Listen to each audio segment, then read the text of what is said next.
Queridos hermanos, muy buenos días, Dios los bendiga. Hoy vamos a continuar con nuestro estudio de Mateo capítulo 24. Estaremos viendo la significancia de los dolores de parto que vimos en el tema anterior, en el tema que compartí hace algunos domingos atrás, el tema que había titulado El discurso del Monte de los Olivos.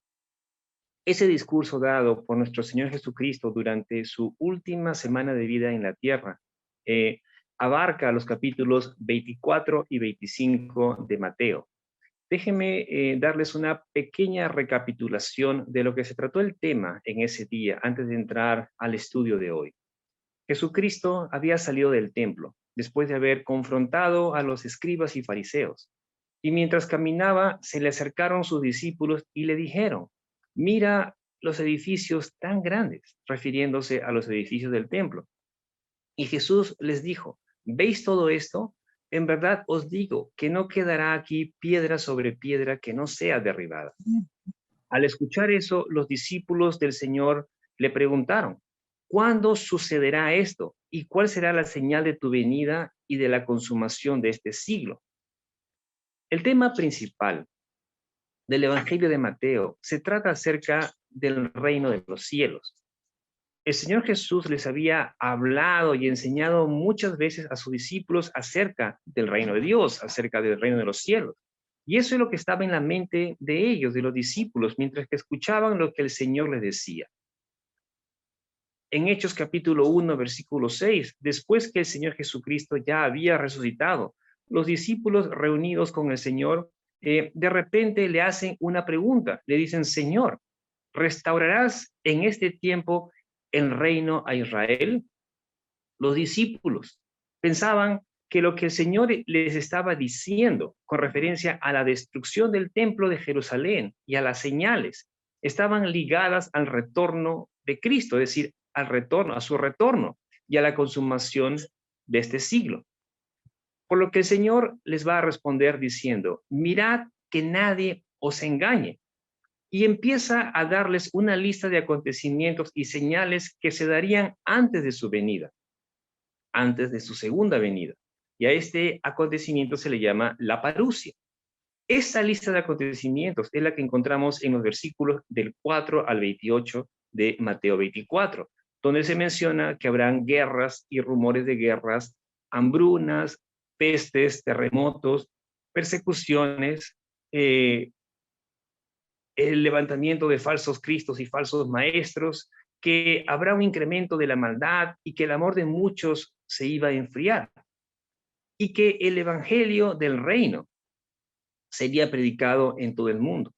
Todas estas cosas se darían antes de la venida de Cristo, pero no de manera independiente, sino de manera conjunta. Eso es un resumen de lo que hablamos en ese día. Pero el Señor también les dijo que inmediatamente después de la tribulación de esos días, es decir, después de la última semana de Daniel, el sol se oscurecería y la luna dejaría de dar su luz, que las estrellas caerían del cielo y las potencias de los cielos serían sacudidas.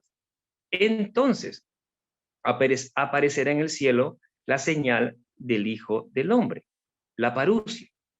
Ahora sí, entramos al tema de hoy, el cual he titulado Aprended de la higuera. Vamos a orar antes de leer el pasaje bíblico de hoy. Amado Padre, Dios Todopoderoso, te damos gracias, Señor, por la bendición que tenemos, Señor, de poder estar delante de tu presencia, por este servicio, Señor, en honor a ti. Amado Padre, te damos gracias por todo lo que haces en nuestras vidas, Señor, por tu palabra que tú nos das, Señor. Te pedimos, Dios bendito, que seas tú, Señor, abriendo nuestro entendimiento y que podamos captar bien, Señor, lo que tú nos quieres hablar. Bendito Padre, gracias, Señor, por todas las cosas, porque tú eres quien nos sostiene, Señor. Te pedimos, amado Padre, que seas tú guiándonos siempre y que continúes transformando nuestras vidas, Señor. Que seas tú quitando, Señor, todas las cosas, amado Padre, que no están bien en nuestras vidas, Señor, y que tú las sabes, y que nosotros también sabemos, Señor. Sé tú limpiándonos y guiándonos en todo tiempo. A ti sea la gloria, bendito Padre. Queremos dejar este tiempo en tus manos. Bendícenos, amado Padre, en el nombre de Cristo Jesús te lo pedimos. Amén y amén. Leamos Mateo. Mateo 24, versículos del 32 al 35. Y de la higuera aprended la parábola. Cuando su rama ya se pone tierna y echa las hojas, sabéis que el verano está cerca. Así también vosotros, cuando veáis todas estas cosas, sabed que Él está cerca, a las puertas. En verdad os digo que no pasará esta generación hasta que todo esto suceda. El cielo y la tierra pasarán, mas mis palabras no pasarán.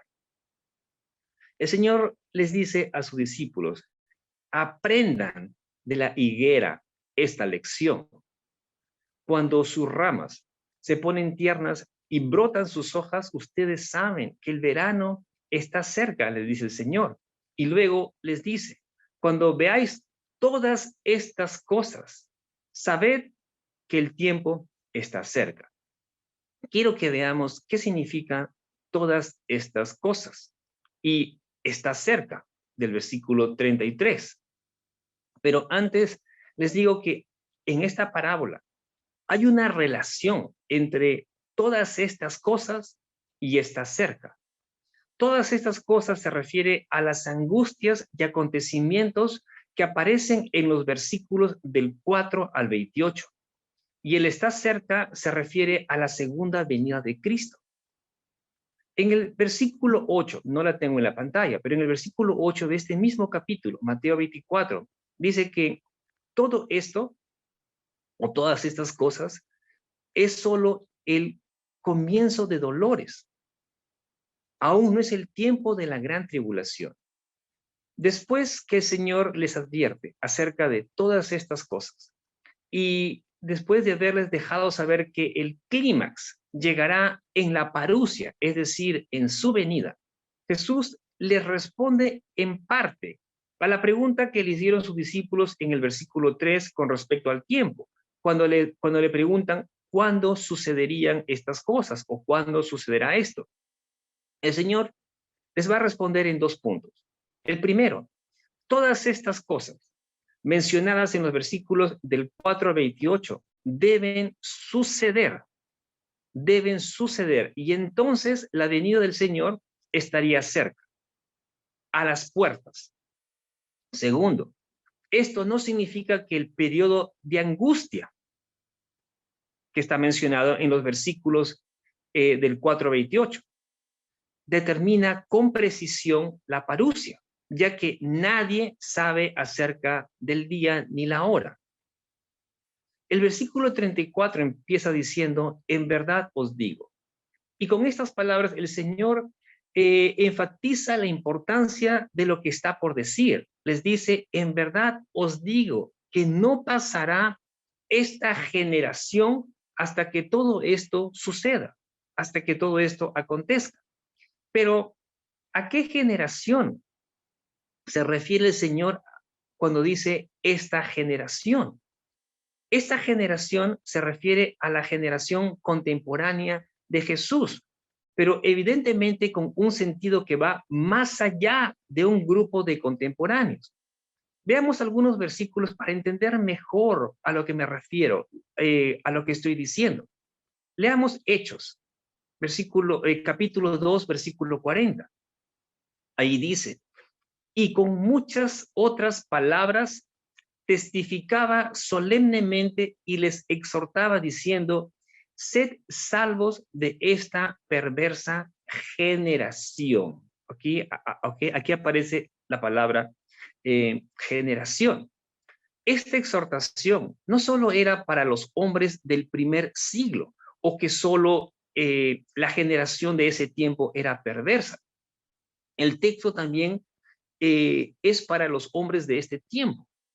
O la exhortación también es para los hombres de este tiempo. Y estamos hablando que ya pasaron más de 2000 años desde que el Señor estuvo en la tierra. Veamos otro versículo, Filipenses 2:15. Dice, para que seáis irreprensibles y sencillos, hijos de Dios sin tacha en medio de una generación torcida y perversa, en medio de la cual resplandecéis como luminares en el mundo. Esta exhortación también es para los hombres de este tiempo, como de todos los tiempos. El versículo 34 nos muestra que el punto de partida podría ser una referencia a la gente de ese tiempo en particular, pero ese no podría ser todo el significado. La generación contemporánea a Jesús prefigura a la generación que estará viva en el tiempo del regreso del Señor, en el tiempo de su venida. El cielo y la tierra pasarán, mas mis palabras no pasarán. Esta majestuosa declaración, mis palabras jamás pasarán, nos muestra la autoridad y la validez eterna de las palabras de nuestro Señor Jesucristo, en contraste con la naturaleza transitoria, aún del cielo y la tierra en su condición presente.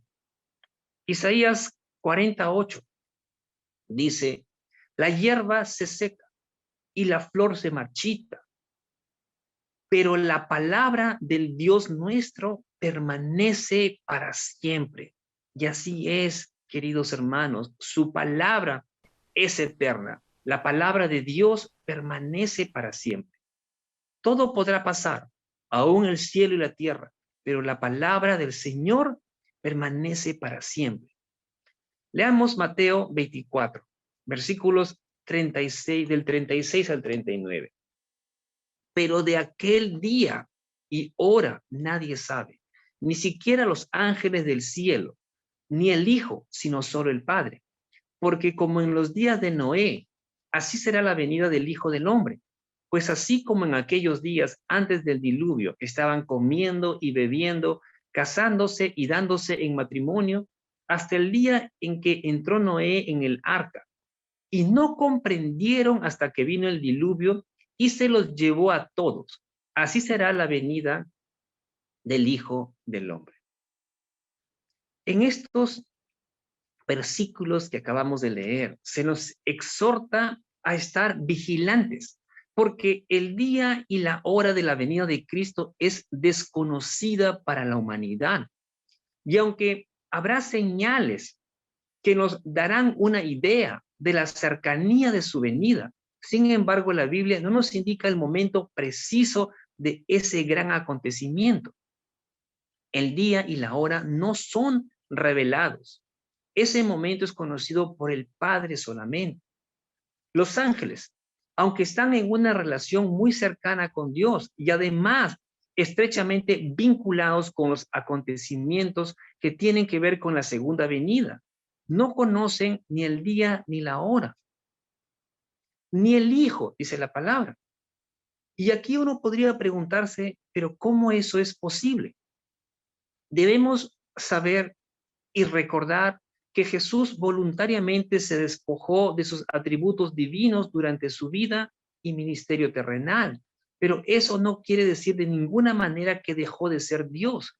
Eso es imposible porque esa es su naturaleza, es lo que Él es. Juan 1:14 dice, y el verbo se hizo carne y habitó entre nosotros. Jesús es el verbo de Dios. Jesucristo se hizo hombre, pero sin dejar de ser Dios. Juan 1:11 y 12 dice, a lo suyo vino y los suyos no le recibieron. Y aquí se refiere al pueblo judío. El Señor era judío, descendiente de la casa de David. El Señor vino a ellos. El versículo 12 dice, pero a todos los que le recibieron, les dio el derecho de llegar a ser hijos de Dios, es decir, a los que creen en su nombre. No todos son hijos de Dios, no todos los hombres son hijos de Dios, solo aquellos que creen en su nombre. Aquellos que por la fe creen en Jesús y le han rendido su vida a Él. Aquellos que no han creído o que no han recibido a Cristo aún, son criaturas de Dios, pero no son sus hijos. Pero la buena noticia es que todos tienen la oportunidad de venir a Cristo y recibirlo y ser salvos de la condenación eterna.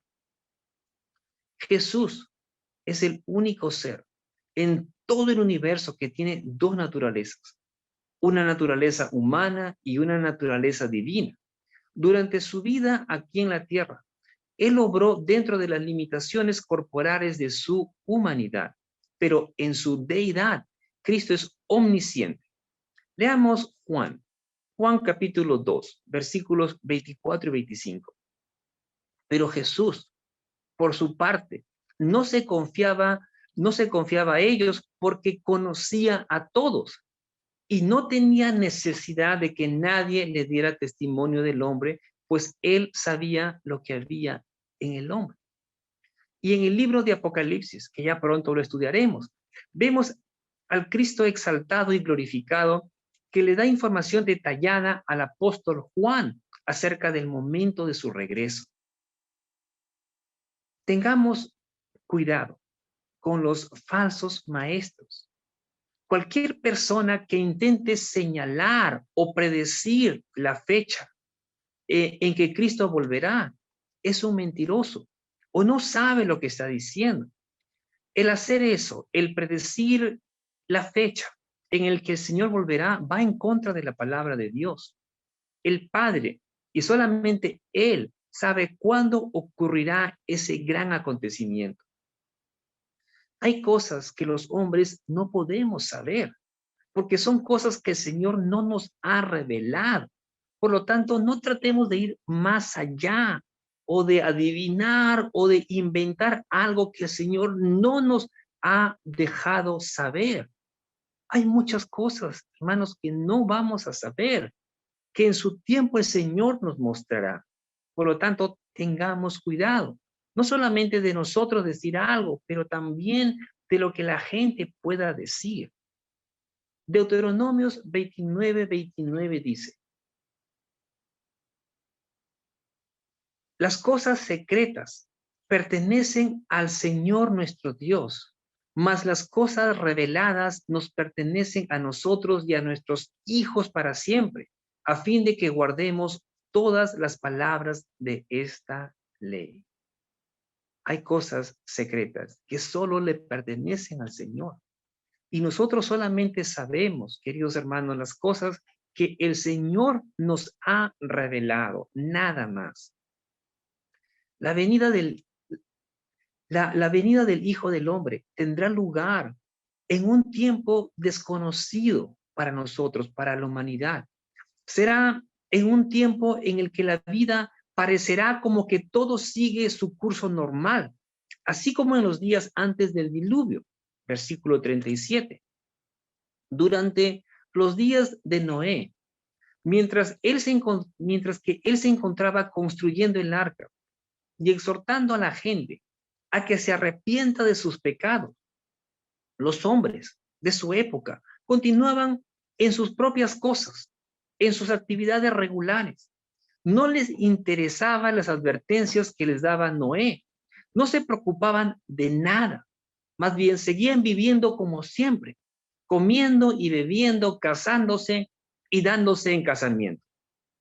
Uno dirá, pero ¿qué hay de malo en esas actividades? La respuesta es nada. En realidad, por medio de esas cosas, los hombres pueden glorificar a Dios. Pero cuando el alma de la persona se ve completamente envuelta en ellos, cuando su preocupación es mayor por las cosas materiales, por las cosas del mundo o por lo que sea que le interesa a la persona, cuando estas cosas son más importantes para él y no le interesan las cosas de Dios, no le da importancia a las cosas espirituales, estas actividades que acabo de mencionar dejan de ser una bendición y se convierten en una maldición. Los hombres del tiempo de Noé no comprendieron lo peligroso de su situación hasta que fue demasiado tarde. El diluvio llegó y se los llevó, arrasó con todos. La venida del Hijo del Hombre será igualmente repentina y desastrosa para los impíos, para todos aquellos que no conocen a Cristo, que no tienen a Cristo en su corazón. Leamos Mateo 24, versículos del 40 al 42. Entonces, estarán dos en el campo. Uno será llevado y el otro será dejado. Dos mujeres estarán moliendo en el molino. Una será llevada y la otra será dejada. Por tanto, velad, porque no sabéis en qué día vuestro Señor viene. Tenemos que tener claro que cuando el Señor Jesucristo regrese, cuando Él vuelva por segunda vez a la tierra, será para juzgar al mundo. En su primera venida, el Señor vino para salvar al mundo, para salvar a los hombres de la condenación eterna por causa de su pecado. Pero en su segunda venida, Él viene para juzgar al mundo. Por eso es que nosotros debemos de predicar el evangelio de salvación en este tiempo, para que muchos puedan venir a Cristo antes del día del juicio, porque entonces ya será demasiado tarde. Cuando el Señor Jesucristo regrese, se producirá una separación eterna, perpetua, entre los que han creído en Cristo y los incrédulos.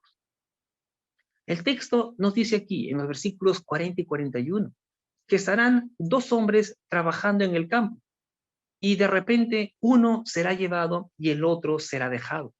Lo mismo ocurre en el caso de dos mujeres, que en el mismo momento estarán moliendo granos para convertirlos en harina y de repente una será tomada y la otra será dejada. La interpretación de estos versículos depende de la postura que cada uno tenga o que un creyente tenga en cuanto al arrebatamiento. De que si uno cree en el arrebatamiento de la iglesia o no. Yo creo personalmente en el arrebatamiento de la iglesia y también creo que los creyentes serán llevados al cielo, que se reunirán con el Señor en el cielo previo al periodo de la gran tribulación, es decir, antes de los últimos 3 años y medio de la semana 70 de Daniel, de la última semana. Algunos hermanos podrán tener otra postura y lo entiendo, pero les hablo acerca de lo que yo creo. Y sí, yo creo en el arrebatamiento de la iglesia, pero esto no quiere decir que la iglesia no vaya a pasar por los tiempos de angustia que se menciona en Mateo 24, en los versículos del 4 al 28. La iglesia la iglesia pasará el periodo llamado el principio de dolores, el cual es previo a la venida de Cristo.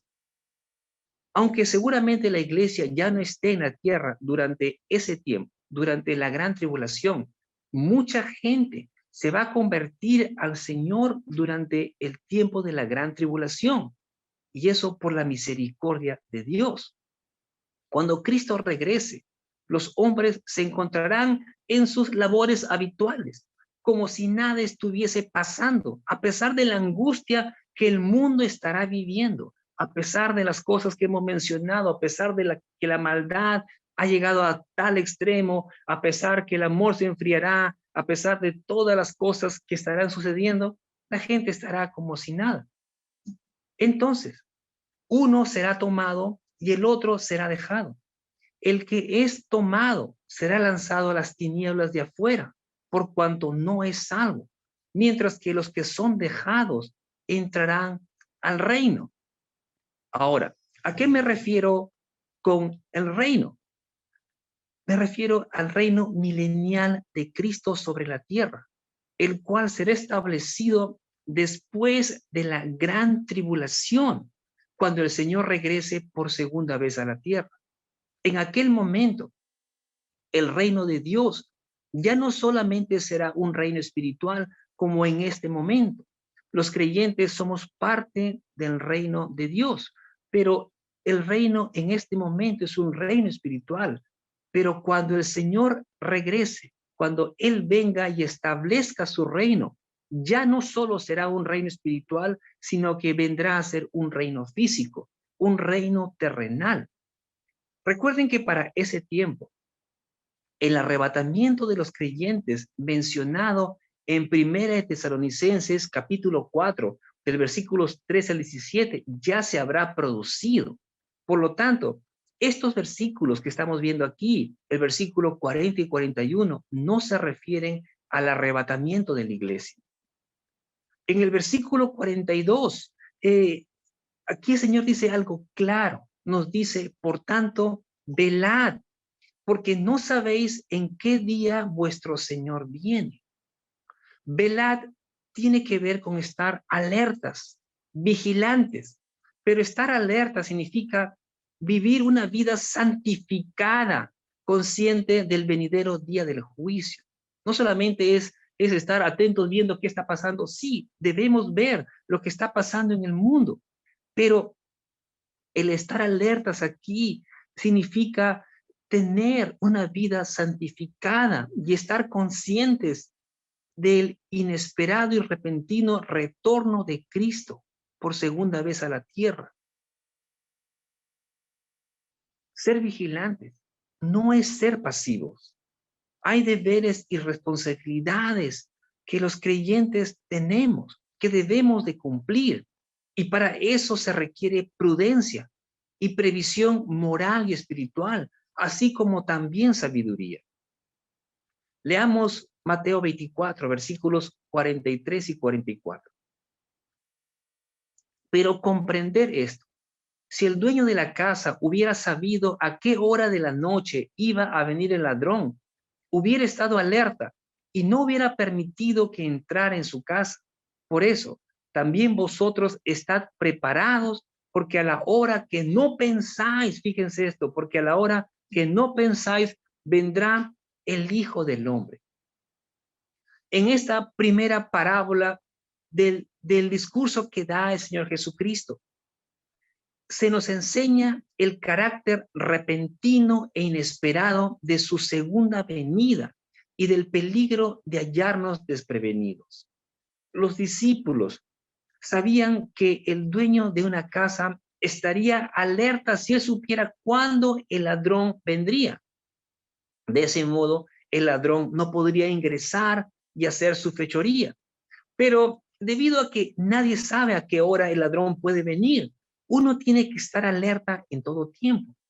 De la misma manera, con respecto a la venida del Señor, los creyentes debemos estar siempre alertas, preparados, porque a la hora que menos pensamos, queridos hermanos, a la hora que menos nos imaginamos, el Hijo del Hombre vendrá. Debemos estar preparados en nuestra mente y en nuestro corazón en todo tiempo. Tal preparación significa fidelidad. Leamos Mateo 24, versículos del 45 al 51. ¿Quién es, pues, el siervo fiel y prudente a quien su señor puso sobre lo de su casa para que les diera la comida a su tiempo? Dichoso aquel siervo a quien cuando su señor venga lo encuentre haciendo eso. De cierto os digo que lo pondrá sobre todos sus bienes. Versículo 48. Pero si aquel siervo es malo y dice en su corazón, mi señor tardará, y empieza a golpear a sus consiervos y come y bebe con los que se emborrachan, vendrá el señor de aquel siervo el día que no lo espera y a una hora que no sabe, y lo azotará severamente y le asignará un lugar con los hipócritas. Allí será el llanto y el crujir de dientes. Un buen siervo es quien está preparado para servir a su Señor en todo tiempo.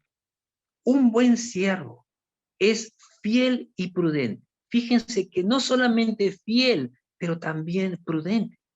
En esta parábola vemos que a un siervo fiel se le coloca por encima de todos los empleados de la casa. Y en esa capacidad, el recién nombrado mayordomo no solo supervisa la obra de todos los demás siervos, sino que cuida de que estén bien alimentados. Algunos consideran que esta enseñanza está dirigida generalmente o solo para los líderes y pastores.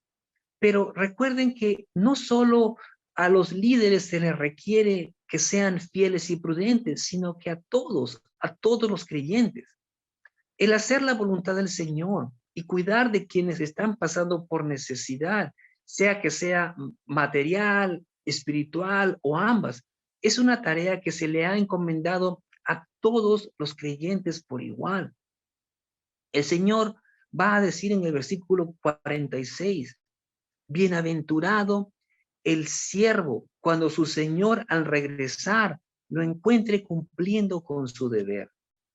Fíjense que el siervo fiel no solo será bienaventurado, es decir, dichoso, sino que también será promovido, será recompensado en gran manera. El versículo 47 dice, de cierto os digo que lo pondrá sobre todos sus bienes. O sea, el Señor lo pondrá por encima, le dará más honra. Y así también Jesús mismo, en su gloriosa segunda venida, otorgará a todos sus siervos fieles un alto grado de gloria y honra. Pero por otro lado, en la segunda parte de la parábola, vemos a un siervo malo que carece de fidelidad y sabiduría y que dice en su corazón, mi Señor tardará. Este siervo estaba convencido que pasaría mucho tiempo antes que su amo vuelva. Así que comenzó a hacer lo que él quería. El texto dice que empezó a golpear a sus consiervos y a comer y a beber con los borrachos. Pero fíjense el desenlace. El amo llegó repentinamente, en forma completamente inesperada, y ordenó que castiguen severamente a este siervo malo y que le impongan la condena que reciben los hipócritas. Sin duda, este siervo malo era un hipócrita, porque había aceptado la responsabilidad de cuidar de las cosas de su amo, pero traicionó la confianza que su amo había puesto en él, por lo que es condenado a correr la misma suerte de los hipócritas. En otras palabras, de un incrédulo. Esta parábola nos enseña que no todos los que profesan conocer a Cristo son verdaderos creyentes. No es lo que uno dice lo que realmente importa, sino lo que uno hace, cómo es que vive. Todos los creyentes hemos sido llamados a servir al Señor. La vida de un cristiano no debe ser una vida pasiva.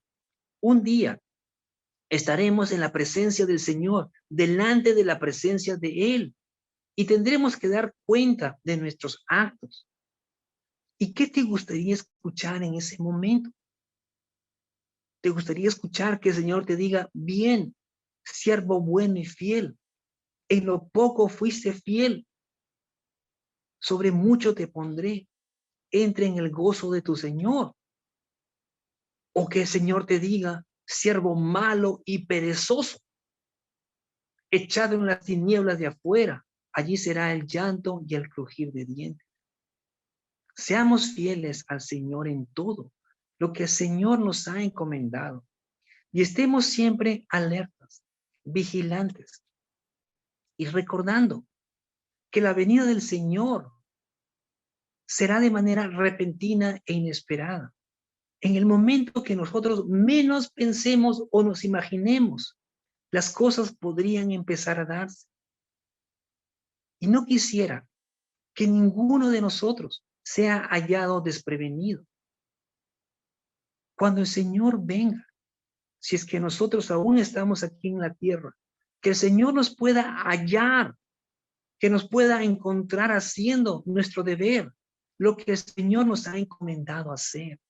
Por eso digo, hermanos, que no debemos ser cristianos pasivos, sino que tenemos que trabajar para el Señor. Tenemos que hacer lo que el Señor nos ha encomendado a cada uno de nosotros. Aprendamos de la parábola de la higuera, queridos hermanos, y estemos siempre preparados en mente y en corazón para la gloriosa venida de Cristo. Amén. Oremos. Amado Padre, Dios Todopoderoso, te damos gracias, bendito Señor, por tu santa y bendita palabra. Gracias, amado Padre, porque a través de este tema que hemos tratado, Señor, tú nos exhortas y nos animas a que podamos estar siempre preparados, Señor, para ese momento glorioso. Nosotros, bendito Padre, los que te conocemos, tu venida, Señor, no es algo para temer, más bien es una bendición muy grande. Pero tú nos instas, Señor, a que estemos vigilantes, a que estemos preparados, Señor, para ese glorioso momento, a que podamos tener unas vidas santificadas, a que podamos vivir conforme a tu perfecta voluntad. Amado Padre, pero te pido por aquellos que aún no te conocen, Señor, para que seas tú tocando sus corazones, para que ellos puedan venir a tus pies y para que no sean condenados por la eternidad, sino más bien para que ellos también puedan, Señor, estar contigo en el cielo por la eternidad. Te damos gracias, bendito Padre, por tu palabra. Bendice a tu iglesia, amado Señor. En el nombre de Cristo Jesús te lo pedimos. Amén y amén.